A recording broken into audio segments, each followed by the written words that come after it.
Il ne faudrait pas que le Conseil constitutionnel, en plus, censure la réforme après tous ces mois de débat. Il a choisi de se frotter au suffrage universel. Le Premier ministre est en campagne sur ces terres du Havre et prévient quand même qu'il restera à Matignon s'il emporte cette élection. Pas d'étiquette La République En Marche pour le chef du gouvernement qui doit naturellement rendre des comptes sur le terrain et en particulier sur la réforme des retraites. Vous allez le voir, Mathieu Lignot et David Lemarchand, reportage. Édouard Philippe candidat, eux n'en veulent pas. 500 manifestants défient les forces de l'ordre au Havre, vendredi dernier. Le Premier ministre donne un meeting pour lancer sa campagne des municipales. Le comité d'accueil, pas vraiment chaleureux, est tenu à bonne distance. Et vous n'avez pas été invité, vous? Ah non, non, il n'a pas voulu de nous. Hein. Il faut mieux pas. Hein. Il a un mandat de Premier ministre, je vois pas ce qu'il vient foutre.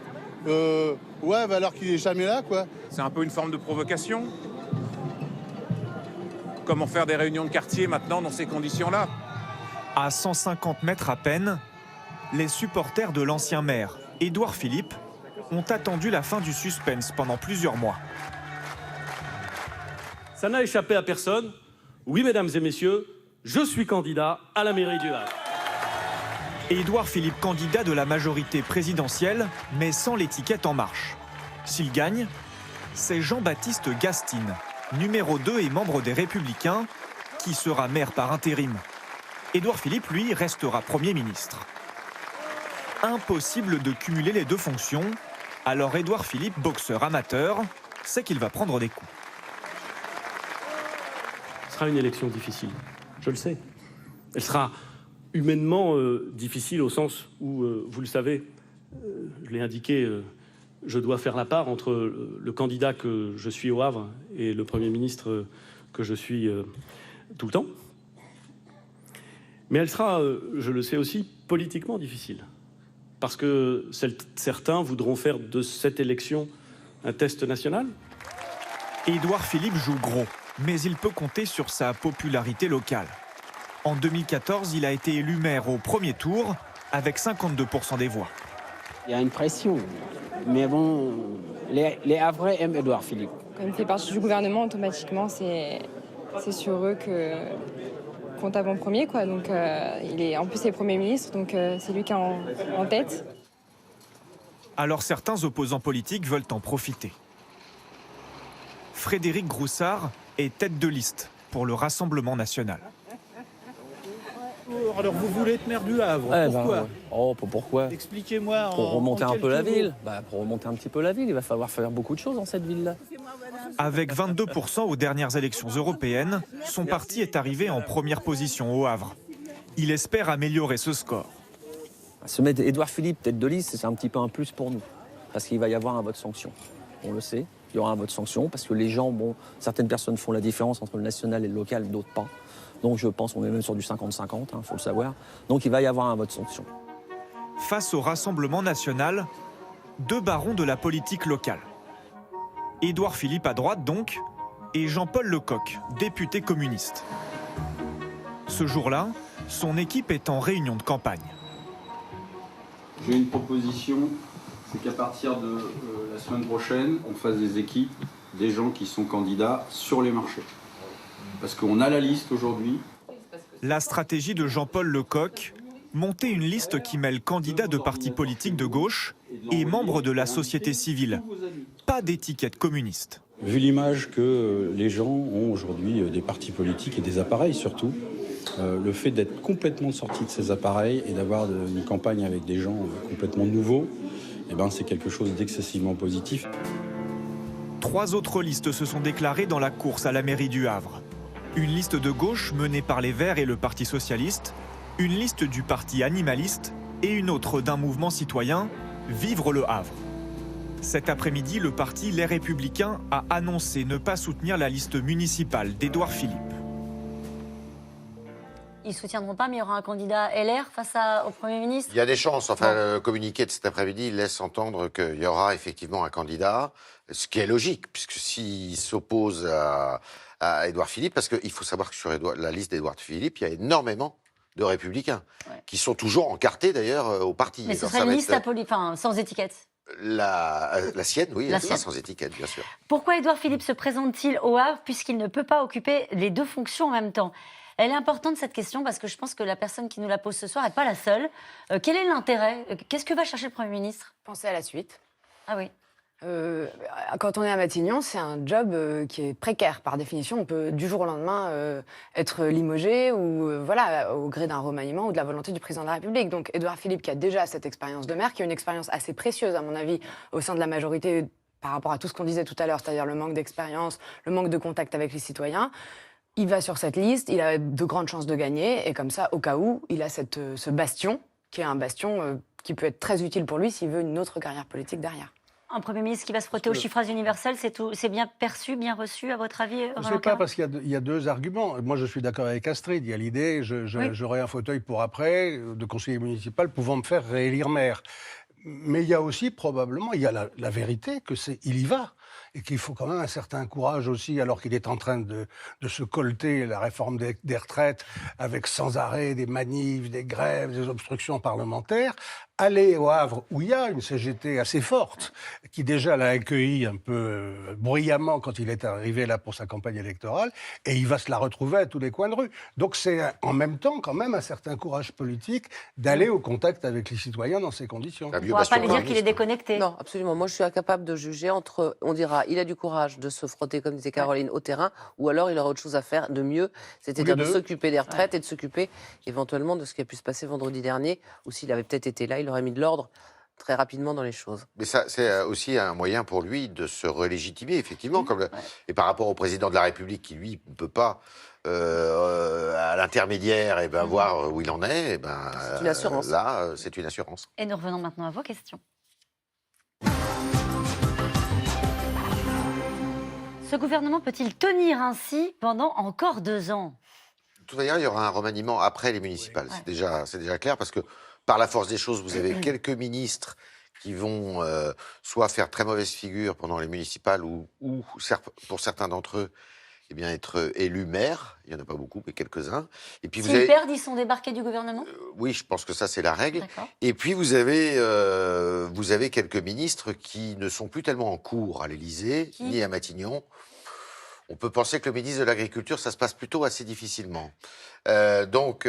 Puisqu'il était candidat, je le rappelle, à Biarritz, qu'il a fallu le rappeler à l'ordre alors qu'il y avait déjà un autre ministre qui était non pas candidat en première position, mais sur une liste concurrente. Enfin, des pataquès, comme il y en a pas mal d'ailleurs sur le territoire pour La République En Marche. Nous en parlions ce soir, mais Muriel Pénicaud fait partie de la liste où elle a été très soutenue par le président et par le Premier ministre. On verra, parce qu'elle a été très soutenue à chaque fois, et puis elle a eu quand même à son crédit l'histoire des réformes du droit du travail, de la réforme du droit du travail. Mais ce qui est sûr, c'est qu'il y aura un changement au gouvernement, il y aura un changement probablement à la tête du mouvement La République En Marche, il y aura aussi un changement probable à la direction du groupe de l'Assemblée nationale. Après les municipales, dites-vous. Macron ne manque-t-il pas tout simplement de ministres à la hauteur?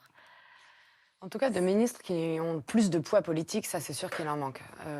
À part Gérald Darmanin, Édouard Philippe évidemment, mais c'est vrai qu'on a peu de ministres très politiques qui vont dans les émissions de télévision. Il y a Marlène Schiappa quand même, mais il manque à mon avis de ministres, qui endossent en fait les réformes et qui sont de véritables porte-parole. Mais c'est pas le choix qu'il a fait. Il a fait le choix depuis le début d'avoir des ministres techno, comme on dit, des techniciens qui maîtrisent leur dossier. C'était un des arguments. C'est la grandeur et misère de la Macronie, c'est la grandeur d'avoir voulu changer, d'avoir s'être dit qu'on va aller prendre des gens comme dans l'entreprise. Et puis ayant perdu François Bayrou, il a quand même perdu beaucoup. C'est-à-dire que c'est non seulement des gens qui ont un poids politique, mais qui ont un sens politique. C'est-à-dire des gens qui sentent venir les choses et qui probablement ne feraient pas moins d'erreurs. Et puis si on rajoute à ça la multiplication des interventions dans les médias, on a toutes les chances qu'il y ait des bourdes assez fréquentes. Cela dit, moi je tempérerais ça parce que, sincèrement, sous Sarkozy et sous Hollande, on disait un peu la même chose. Qu'ils étaient un peu esselés et qu'ils n'avaient pas de poids lourd autour d'eux, ou alors des béni-oui-oui. Des ministres béni-oui-oui qui étaient très bons amis. Et puis des fois, il y en a eu dans les législatures précédentes. Certes, mais les gouvernements précédents ont-ils autant rétro-pédalé que celui-ci? Oui, bien sûr, il y a eu des tas d'allers-retours. Ce dont je suis sûr, en revanche, c'est que des remaniements gouvernementaux servent à rien. dans l'opinion publique. Ça peut servir à l'interne, parce que celui-là, il est fatigué, il vaut mieux le remplacer par un autre, très bien.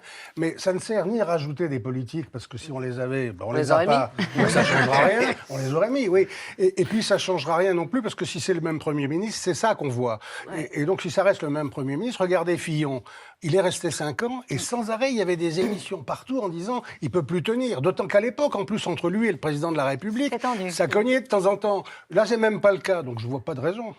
Ségolène Royal n'a-t-elle pas dit pratiquement la même chose que Nicole Belloubet à propos de l'affaire Mila?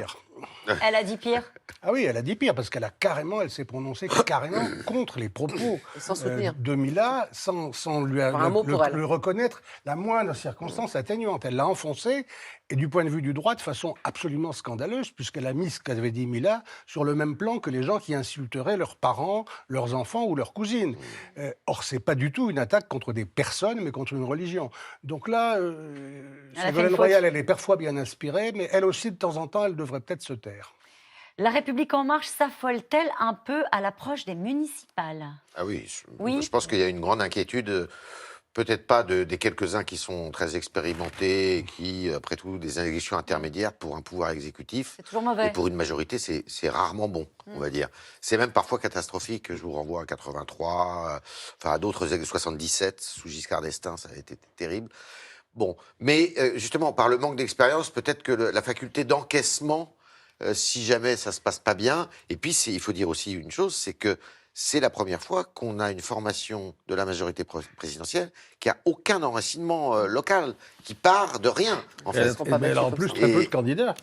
Pardon ? Elle a en plus très peu de candidats. Et très peu de candidats. Donc, et si Édouard Philippe fait un mauvais score au Havre? Et si Édouard Philippe fait un mauvais score au Havre, est-ce que c'est possible? Qu'est-ce que c'est qu'un mauvais score? La dernière fois, il est passé au premier tour. Donc, s'il repasse au premier tour, je crois que tout le monde dira que malgré tout ce qui lui est arrivé dans la vie nationale, chapeau. S'il passe, mais au deuxième tour, on dira c'est moins bien que l'autre fois, mais chapeau quand même. S'il prend une veste, c'est une catastrophe pour lui. Mais ce qui est sûr, si vous voulez, c'est qu'avec la façon dont les commentateurs, dont je fais partie, on va lire les élections municipales, c'est qu'on va avoir le sentiment d'une résurgence de la droite et de la gauche. C'est-à-dire que ce qu'avait... Peut-être une montée des Verts, quand même. Et il y aura sans doute la montée des Verts. Allez, quid du grand débat? A-t-il servi à quelque chose ou a-t-il fini aux oubliettes? Il a quand même mis 17 milliards d'euros sur la table, donc il n'a pas servi à rien. C'était avant le grand débat, non? C'était après le grand débat. 17 milliards. Après le grand débat. 10 plus 7, oui. 10 plus 7, oui. Donc c'est l'addition des gilets jaunes, je dirais. Malgré les erreurs, n'y a-t-il pas quand même une tendance à hystériser les débats de la part des citoyens? C'est la Là, ça évoque les réseaux d'aujourd'hui, sociaux. les réseaux sociaux, l'information continue, évidemment. Mais à partir de là, il faut l'intégrer, c'est-à-dire essayer de, comme on l'a dit au début de l'émission, en l'intégrant, de ne pas prêter le flanc avec la moindre phrase qui dépasse, le moindre t-shirt qui ne devrait pas être là. Donc la langue de bois et la transparence. Non, pas forcément la langue de bois. Il peut y avoir une économie de silence. On n'est pas obligé de parler tout le temps. On n'est pas obligé de se précipiter. On peut éventuellement choisir les gens qui parlent pour que ceux-là, et puis éventuellement les entraîner en leur disant ce qu'il faut dire. Ce qui est intéressant, c'est qu'il y a un contraste entre une société qui n'est pas devenue plus violente. Au contraire, on a la société la moins violente de notre histoire. Moins de meurtres, moins d'assassinats, moins d'infanticides, moins de viols, intrafamilieux notamment. Donc, ça va plutôt mieux, on est plus civilisé. Mais alors, pour ce qui est de l'attaque verbale, on est devenu formidable. Là, les réseaux sociaux nous ont poussés à employer des mots qu'on n'aurait jamais osé employer autrement. Qui pourrait succéder à Édouard Philippe au poste de Premier ministre? Alors, c'est pas franchement une hypothèse. Mais... C'est pas une hypothèse, pas l'hypothèse actuelle. Il y en a qui se préparent quand même? Oui, sans doute. Oui, plusieurs. Qui? Par exemple, des ministres de droite qui sont au sein du gouvernement. Bruno Le Maire? C'est vous qui l'avez dit. Bon. Il n'est pas le seul. Macron intervient sur Villani, sur le deuil, etc. Est-il président de la République ou chef de parti? Est-ce que c'est son rôle d'intervenir sur Villani et sur Astrid Villani? Sur Villani, moi je trouve que c'était une erreur, c'est-à-dire de le convoquer à l'Élysée comme ça, en prenant le risque qu'il y ait cette phrase à la sortie de l'Élysée, sur le trottoir, pour dire non, je ne ferai pas ce que me demande le président de la République. C'était quasiment une humiliation en fait. Il aurait mieux fallu, à mon avis, demander à Stanislas Guerini de le faire, à quelqu'un d'autre, ou de lui passer un coup de téléphone. Risque-t-il d'y avoir un 49-3 pour la réforme des retraites? Pour l'instant, tout le monde dit on ne va pas le faire parce qu'on ne commence pas un débat en disant déjà comment ça va finir. On peut imaginer qu'ils trouveront le temps et puis on peut ne pas exclure totalement qu'in fine, si c'est trop le cirque, ça se termine comme ça. Ça va durer au-delà de ce qui est prévu dans les délais, a priori? Ça ira au-delà de l'été. Ça ira. Au-delà de l'été? Bon. On en reparle. Je doute fort que ce soit conclu. Merci à vous tous. C'est la fin de cette émission qui sera rediffusée ce soir à 22h25. On se retrouve demain à 17h50 pour un nouveau C'est dans l'air. Tout de suite, c'est à vous. Belle soirée sur France 5.